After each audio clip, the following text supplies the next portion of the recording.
Hello there. I'm your imaginary friend. I have another story for you. Another story by Clark Ashton Smith from the collection "The Double Shadow and Other Fantasies." Now, as always, bear in mind that sometimes an author will have included something in their work that at the time of writing seemed fine to them. It's not always fine. This is called "A Night in Malnéant." My sojourn in the city of Malnéant occurred during a period of my life no less dim and dubious than that city itself, and the misty regions lying thereabout. I have no precise recollection of its locality, nor can I remember exactly when and how I came to visit it. But I had heard vaguely that such a place was situated along my route, and when I came to the fog-enfolded river that flows beside its walls, and heard beyond the river the mortuary tolling of many bells, I surmised that I was approaching Malnéant. On reaching the gray, colossal bridge that crosses the river, I could have continued at will on other roads leading to remoter cities, but it seemed to me that I might as well enter Malnéant as any other place. And so it was that I set foot on the bridge of shadowy arches, under which the black waters flowed in stealthy division and were joined again in a silence as of Styx and Acheron. That period of my life, as I've said, was dim and dubious. All the more so, mayhap, because of my need for forgetfulness, my persistent and at times partially rewarded search for oblivion.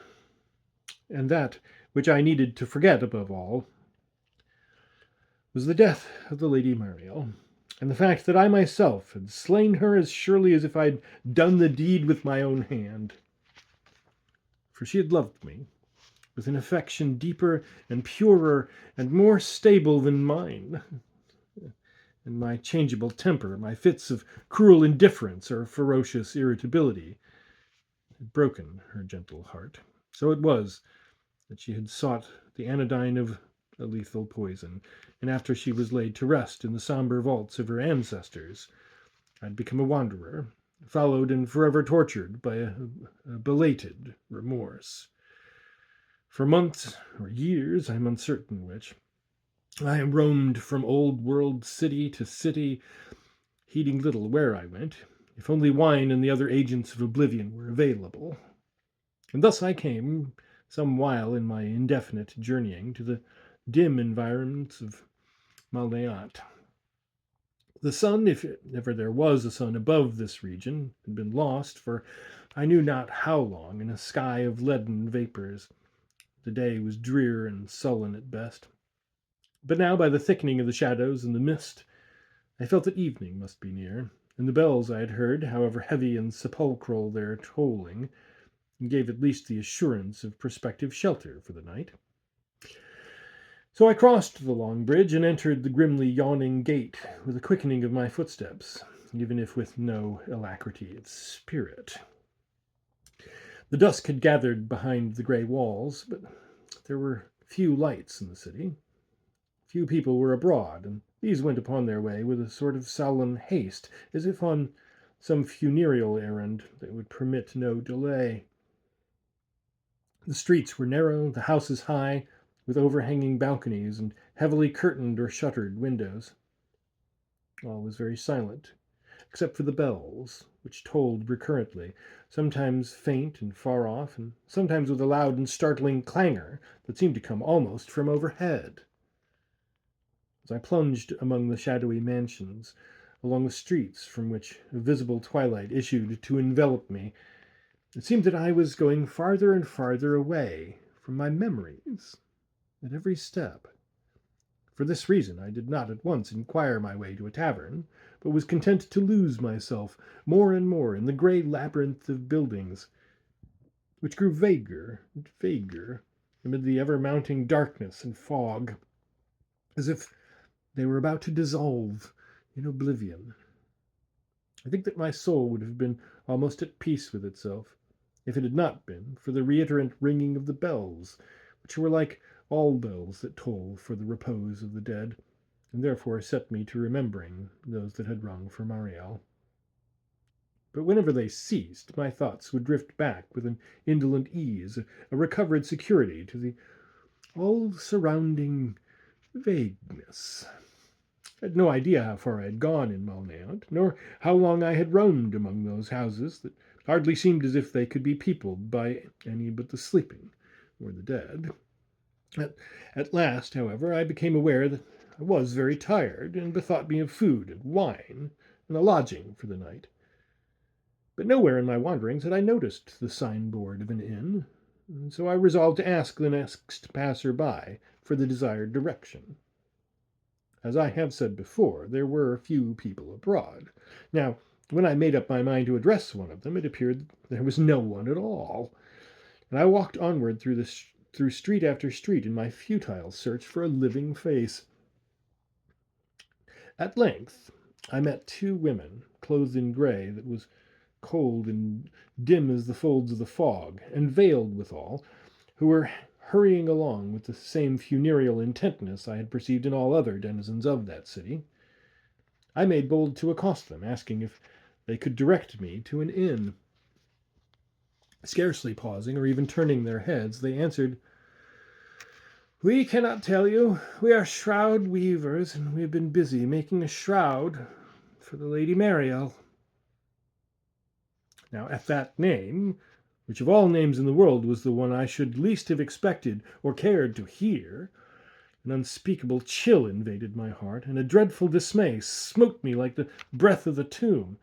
It was indeed strange that in this dim city, so far in time and space from all I had fled to escape, a woman should have recently died who was also named Mariel.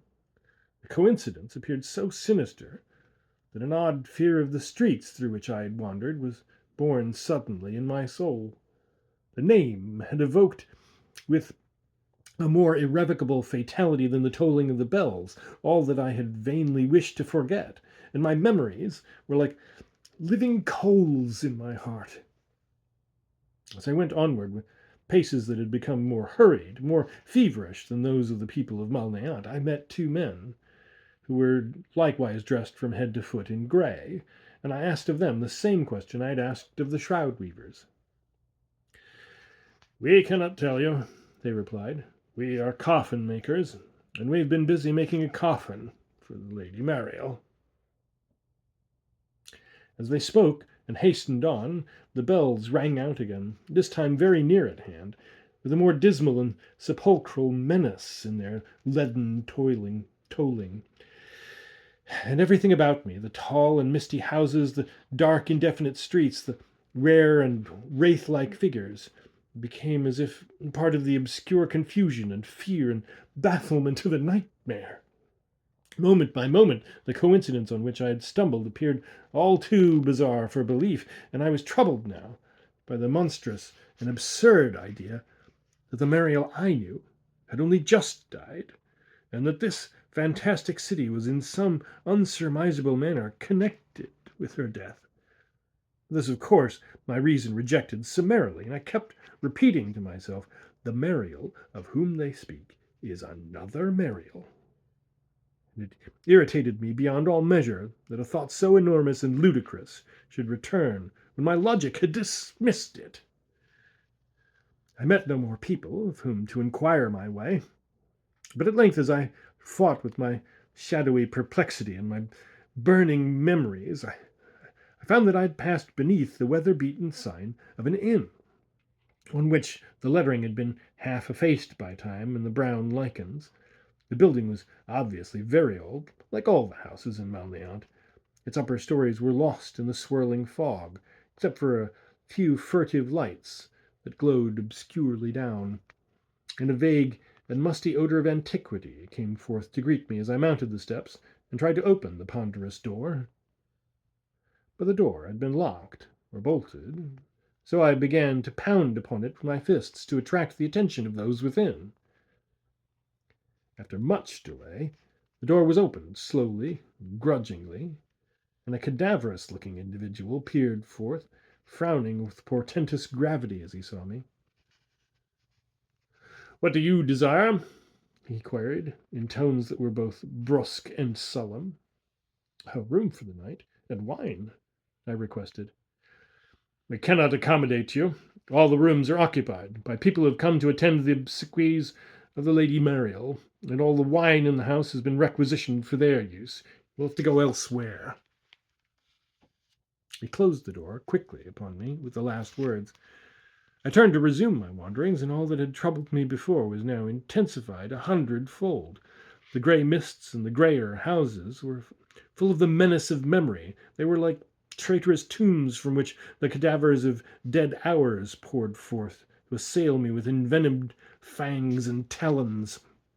I cursed the hour when I had entered Malnéant, for it seemed to me now that in so doing I had merely completed a funereal, sinister circle through time, and had returned to the day of Mariel's death.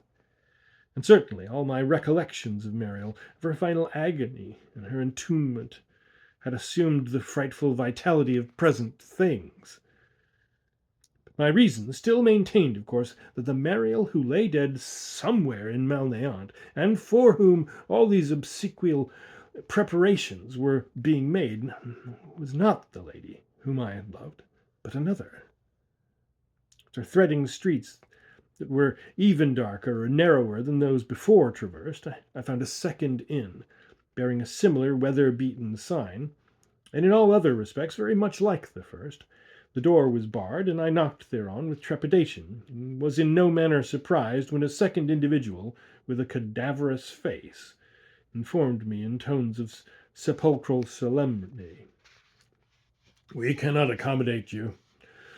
All the rooms have been taken by musicians and mourners who will serve at the obsequies of the Lady Mariel, and all the wine has been reserved for their use. Now I began to dread the city about me with a manifold fear, for apparently the whole business of the people in Malnéant consisted of preparations for the funeral of this Lady Mariel, and it began to be obvious that I must walk the streets of the city all night because of these same preparations. All at once, an overwhelming weariness was mingled with my nightmare terror and perplexity. I had not long continued my peregrinations after leaving the second inn, when the bells were tolled once more. For the first time, I found it possible to identify their source. They were in the spires of a great cathedral, which loomed immediately before me through the fog. Some people were entering the cathedral, and a curiosity, which I knew to be both morbid and perilous, prompted me to follow them. Here I somehow felt I should be able to learn more regarding the mystery that tormented me. All was dim within, and the light of many tapers scarcely served to illumine the vast nave and altar. Masses were being said by priests in black, whose faces I could not see distinctly, and to me their chanting was like words in a dream. I could hear nothing, and nothing was plainly visible in all the place, except a bier of opulent fabrics on which there lay a motionless form in white. Flowers of many hues had been strewn upon the bier, and their fragrance filled the air with a drowsy languor, and an anodyne that seemed to drug my heart and brain. Such flowers had been cast on the bier of Mariel, and even thus, at her funeral, I had been overcome by a momentary dulling of the senses because of their perfume. Dimly I was aware that someone was at my elbow. With eyes still intent on the bier, I asked, "Who is it that lies yonder, for whom these masses are being said, and these bells are rung?" And a slow, sepulchral voice replied, "It is the Lady Mariel, who died yesterday, and who will be interred tomorrow in the vaults of her ancestors. If you wish, you may go forward and gaze upon her."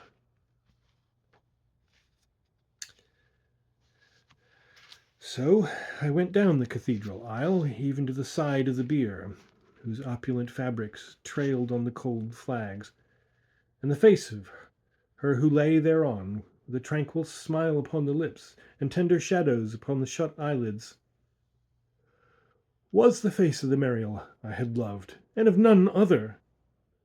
The tides of time were frozen in their flowing, and all that was, or had been, or could be, all the world that existed, aside from her, became as fading shadows. And even as once before, was it eons or instants ago, my soul was locked in the marble hell of its supreme grief and regret. I could not move, I could not cry out, nor even weep, for my very tears were turned to ice. And now I knew, with a terrible certitude, that this one event, the death of the Lady Marilla, had drawn apart from all other happenings, had broken away from the sequence of time, and had found for itself a setting of appropriate gloom and solemnity, or perhaps had even built around itself the whole enormous maze of that spectral city in which to abide my destined return among the mists of a deceptive oblivion. At length, with an awful effort of will, I turned my eyes away, and leaving the cathedral with steps that were both hurried and leaden, I sought to find an egress from the dismal labyrinth of Malnéant to the gate by which I had entered. But this was by no means easy, and I must have roamed for hours in alleys blind and stifling as tombs, and along the tortuous, self-reverting thoroughfares, ere I came to a familiar street and was able henceforward to direct my paces with something of surety. And a dull and sunless daylight was dawning behind the mists when I crossed the bridge and came again to the road that would lead me away from that fatal city.